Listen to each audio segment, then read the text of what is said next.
Hello guys, welcome to attorney digital education. आज हम reasoning के कुछ क्वेश्चंस लेकर आए हैं, उन्हें सॉल्व करेंगे। तो चलिए देखते हैं इन क्वेश्चंस को और शुरू करते हैं। पहला क्वेश्चन देखिए, जैसा दिए गए संख्याओं के समूह में से बेजोड़ संख्या ज्ञात कीजिए। बेजोड़ का मतलब यहाँ पर एक अलग संख्या जो इस श्रृंखला से मैच न कर रही हो। ठीक है, तो यहाँ पर आप देख सकते हैं, आपको ऐसा अंदाज़ा लगाना है कि क्या इसमें तरीका सही हो सकता है। 14, 28, 35, 46, 56 और 84। ध्यान से देखिए इस क्वेश्चन को और इन नंबरों को, और इनमें से क्या अलग है, इसको हमें जज करना है। तो कई तरीक़ों से आप इसे जज कर सकते हैं। तो यहाँ पर जो सही तरीका है वह है,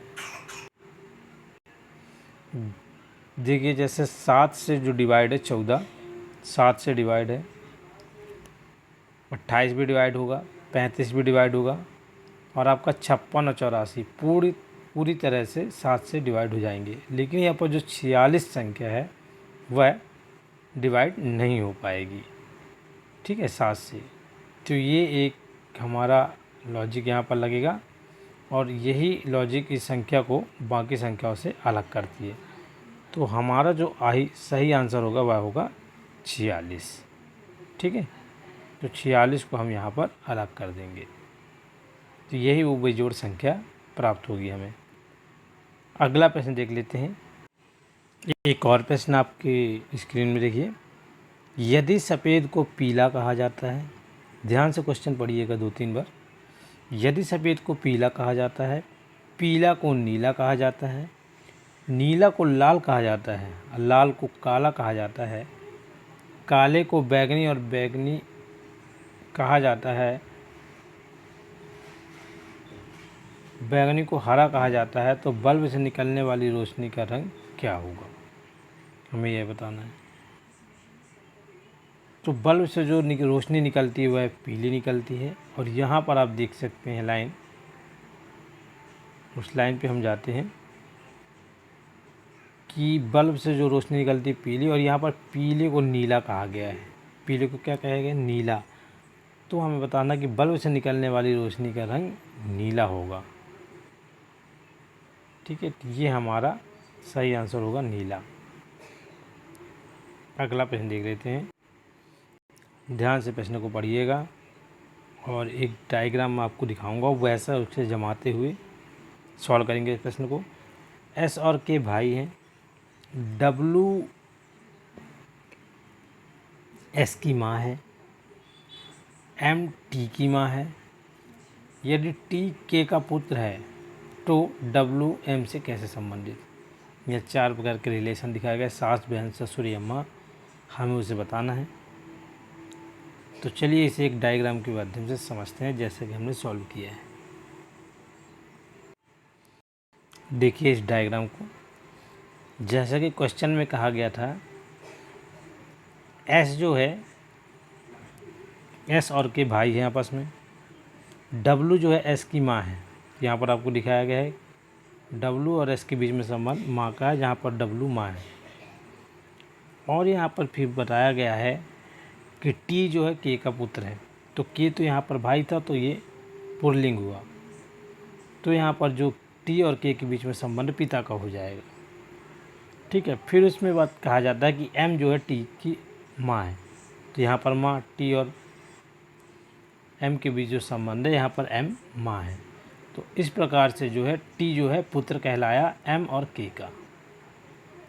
ठीक, तो ऐसे हमें एक डायग्राम बनाकर इसे प्रॉपर सॉल्व करना है। तो यहाँ पर एम और के बीच पति पत्नी का रिलेशन यहाँ पर समझ में आता है। तो अब हमें बताना है प्रश्न में कि डब्लू जो है एम से किस प्रकार संबंधित है। तो यहाँ पर एस और के भाई हैं, तो इस प्रकार डब्लू की एम जो है बहू कहलाई। तो डब्लू और एम के बीच जो संबंध है सास बहू का है। तो यहाँ पर हमसे पूछा गया है कि डब्लू क्या है, एम की क्या है डब्लू, तो सास यहाँ पर हमारा राइट आंसर होगा। इस प्रकार प्रॉपर सॉल्व करना है। तो चलिए वापस चलते हैं अपने क्वेश्चन। तो ये था हमारा प्रश्न। तो यहाँ हम देख सकते हैं तो W और M में कैसे संबंधित है, तो हमने बताया आपको, दिखाया डायग्राम के माध्यम से। W और M के बीच में सास और बहू का रिश्ता है। तो यहाँ पर आपका जो सही आंसर होगा वह हो जाएगा सास। चलिए अगला प्रश्न देख लेते हैं फटाक से।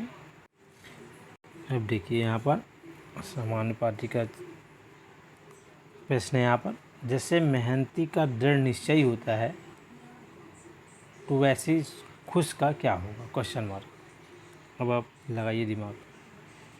एक प्रकार से देखा जाए तो मेहनती और दृढ़ निश्चय की पर्याय हैं आपस में, उसी प्रकार खुश का भी हमें पर्याय ही यहाँ पर सर्च करना है। तो देख सकते हो दुख तो होगा नहीं, ठीक है।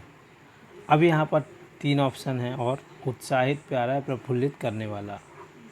तो आप इसे दिमाग लगाइए। तो यहाँ पर खुश का पर्यायवाची उत्साहित है, तो उत्साहित ही यहाँ पर आपका राइट आंसर होगा। पर्याय हमें लगाना पड़ेगा क्योंकि मेहनती का पर्याय दृढ़ निश्चय है। अगला प्रश्न एक और देख लेते हैं। अब देखिए एक और प्रश्न है समानुपाती का। 343 का जैसे संबंध 7 से है वैसे 512 का हमें संबंध बताना है। तो आप देखिएगा कि यहाँ पर जो है 343 जो है 7 का घन है। अगर हम 7 × 7 × 7 3 बार करेंगे तो 343 आपका आंसर आएगा। तो उसी प्रकार हमें यहाँ पर निकालना है कि 512 किस संख्या का घन है। 512 जो है वह 8 जो संख्या है आपके सामने दी हुई है C, इसका घन है। तो आपका राइट आंसर यहाँ पर 8 होगा, ठीक है। अगला प्रश्न चलिए देख लेते हैं।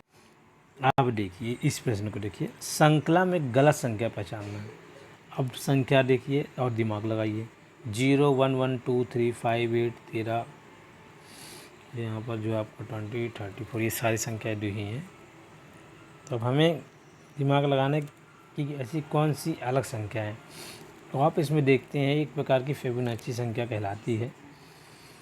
जैसे 0 और 1 को प्लस करेंगे तो 1 आ रहा है, फिर 1 2 को प्लस करके 3, 2 3 को प्लस 5, 3 5 8, इसी प्रकार 5 8 प्लस करने पर 13।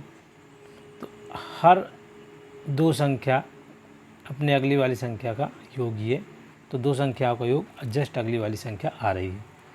तो इसी प्रकार जब हम करते हैं कि 8 जैसे कि 20 आ रहा है, हमने 13 तक सॉल्व कर लिया, और 8 और 13 को जोड़ते हैं तो 21 आता है, ठीक है। और यहाँ पर 20 दिया हुआ है। अब क्या करते हैं कि 13 और 21 को हम जोड़ते हैं तो 34 भी प्राप्त होता है, ठीक है। तो इस प्रकार हमारी फिबोनाची संख्या चलती जा रही है। लेकिन यहाँ पर 20 आपका गलत आ रहा है, यहाँ पे आना चाहिए था 21, क्योंकि 8 और 13 21 होता है। और उसी फिबोनाची संख्या के अनुसार 13 और 21 जोड़ने पर 34 आता है। तो यहाँ पर हमारी सबसे अलग संख्या 20 ही कहलाएगी। तो ये 20 आपका राइट आंसर हो जाएगा। अगला प्रश्न देख लेते हैं चलिए। अब देखिए एक प्रश्न और आ गया है। निम्नलिखित श्रृंखला 6 12 36 144 720 को पूरा करें। चलिए देखते हैं, करते हैं पूरा। यहाँ पर 6 12 36 144 और ये कैसे बढ़ रही हैं संख्याएँ आपको गैस करना है अलग अलग तरीक़ों से अपने दिमाग को यूज़ करते हुए। तो यहाँ पर अगर देखा जाए तो 6 × 2 किया जाए तो 12 आएगा, 12 × 3 किया जाए तो 36, 36 × 4 144, और यहाँ पर 144 × 5 720। ऐसे ही करने पर हम देखते हैं कि हर संख्याओं में एक उससे ज़्यादा का इंटू करते जाने पर हमें अगली संख्या प्राप्त हो रही है। 6 से हमने 2 का गुणा किया, 12 में 3 का, 36 में 4 का, इसी प्रकार चलते गए, है ना। तो अब हम देखेंगे कि हमारी अगली संख्या जैसे है, तो अब हम यहाँ पर इंटू करेंगे। हमने कहाँ तक कर लिया, 6 का 2 में 12, 12 का 3 36, 36 का 4 144, और उसका 5 720। अब हम यहाँ पर अगली संख्या का इंटू करेंगे, 720 × 6, ठीक है। तो यहाँ पर हम 6 से जब इंटू करते हैं तो हमको जो संख्या प्राप्त होगी वह प्राप्त होगी 4320 ये हमारी संख्या प्राप्त होगी। आप इसका सॉल्यूशन ऐसे भी गेस कर सकते हैं, देखिए। ठीक है, इस प्रकार की श्रृंखला पैटर्न का अनुसरण करती है, जैसा कि मैंने आपको बताया। तो उसी प्रकार ये अगली संख्या 4320 हमको मिलेगी। चलिए अगला प्रश्न देख लेते हैं। सेम वही प्रश्न आ गया है फिबोनाची संख्या की तरह, कि यहाँ पर आप देख सकते हैं। इसको ईजी होगा आपको सॉल्व करने में। 8 और 13 को प्लस करेंगे तो 21, 13 21 को प्लस 34, 21 34 को प्लस करने पर 55, और इसी प्रकार 34 और 55 को प्लस करने पर यहाँ पर 89 आएगा। ठीक है, क्वेश्चन मार्क यहाँ पे। अब हम एक बार चेक कर लेते हैं, 89 और 55 को प्लस करते तो 144 आता है, बिल्कुल सही आता है। तो यहाँ पर जो हमारी संख्या होगी 89, ये आसान क्वेश्चन था, ये आप सॉल्व कर लीजिए। 89 आएगा यहाँ पर आपका आंसर। चलिए अगला प्रश्न। इस प्रश्न को देखिए एक बार आप। एक निश्चित कोड यहाँ पर दिया गया, आप कंपेयर करिएगा। जैसे कि CLOUD का जो यहाँ पर कोड दिया गया है ENQWF लिखा गया है। अब आप इसे जज कैसे करेंगे? C, पहला वर्ड जो C है उससे D छोड़कर E, ठीक है, एक वर्ड एक कैरेक्टर को छोड़ के अगला कैरेक्टर उसका E आ रहा है, L आ रहा है अगला कैरेक्टर, उसमें जो है को बता देता हूँ, मैं दिखा देता हूँ कैसे। ये आप देख सकते हैं कि C और ये E एक का डिफरेंस है इनके बीच में, L और N के बीच में M एक ही वर्ड, और O और Q इनमें भी एक का गैप है। इसी प्रकार ये सीरीज़ चल रही है। ठीक है, तो एक का गैप के बाद अगली कैरेक्टर आ रहा है। तो इसी प्रकार हमें यहाँ क्रैक से जज करना है। तो क्रैक का जो C के बाद D छोड़ के E आएगा आपको, है ना। अब R का जो है, तो यहाँ पर हमें देखना है कि E आ गया, तो हमारे 4 ऑप्शन में तो E अब हमारे पास 2 ऑप्शन है। तो पहली बात तो ये तय हो गई कि 2 संख्याएं, इनमें से 2 ही ऑप्शन में से होगा कोई एक। अगला ट्राई करते हैं। R के बाद आपका S को छोड़ के T आता है, ठीक है। तो यहाँ पर T हमको किस में मिल रहा है? दूसरे में। तो यही हमारा राइट आंसर होगा। बाकी आप आगे भी चेक कर सकते हैं। A को छोड़कर B छोड़ने के बाद C बचेगा, तो अब C आ रहा है इसमें, मतलब हमारा B आंसर ही यहाँ पर सही आंसर कहलाएगा। ठीक है, तो इस प्रकार इसे जजमेंट करना है। चलिए आगे आते हैं।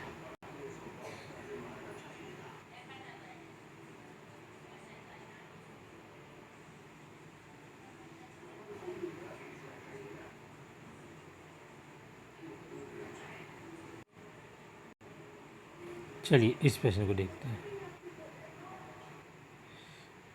अब इस प्रश्न को देखिए। अब यहाँ पर आपको सारा नीचे सॉल्यूशन भी दिखा रहा हूँ, ये टाइप करना मुश्किल हो गया यहाँ पर। अंकिता का छोटा भाई बॉबी नीलू से बड़ा है, ठीक है। तो ये सबसे पहले बॉबी पे चलते हैं। अंकिता का छोटा भाई है, तो अंकिता से छोटा कहलाया बॉबी। नीलू से बड़ा बता रहा है, ठीक है। तो नीलू सबसे छोटी, क्योंकि बॉबी जो बड़ा कहलाया नीलू से। अब क्या कहता है कि श्वेता राहुल से छोटी है लेकिन अंकिता से बड़ी। श्वेता, अब अंकिता यहाँ पर है और श्वेता उससे बड़ी है लेकिन राहुल से छोटी है, तो राहुल सबसे बड़ा कहलाया यहाँ पर, ठीक है। तो हमको पूछा क्या गया कि सबसे बड़ा कौन है, तो आपको बता दें इसका सही आंसर राहुल होगा, जैसे कि आप यहाँ पर देख सकते हैं, ठीक है। तो इसी प्रकार लॉजिक लगाकर आपको ये सब क्वेश्चन सॉल्व करने हैं। मिलते हैं इसी प्रकार अगले वीडियो में।